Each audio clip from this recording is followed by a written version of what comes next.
Yo. Detox.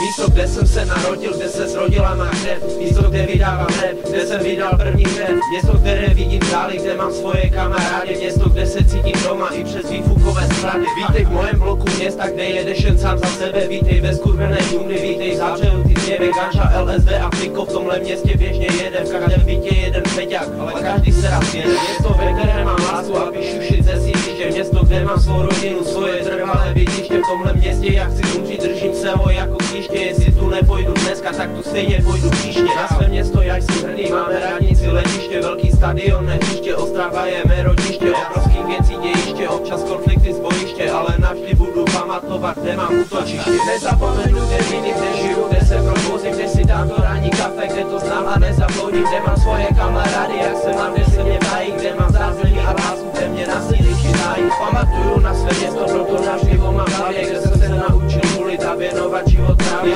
Proto pro ně píšu právě tenhle ten čít ze sídliště, Ostrava moje rodiště a taky mé pohřebiště. Nevím, asi začala si zase nějakým žitem, soustředím se jenom na text, co mám v hlavě, pod svým žitem píšu o svém městě, ale tento šim patří mým lidem, některé mám rád, některé bych potrávil hydroxid. Zaším hodným rýmem o tom, jak se na Markové žije, někteří jsou jako zmije, ale přesto jsme partie, občas se někdo pobije, každý ožralec tu pije, kdo si podívá na zabřeh, nepochopí, co zažije. Se hodně ulipije, na ostatní nejsou prachy, podívej se na Markovo, potom posereš se strachy. Neopustil bych ulici, tu mám svoje právě prachy, neposlouchej zdejší věci, stejně to jsou jenom sprachy. Všechny zrad a všechny plachy, tu cítíš na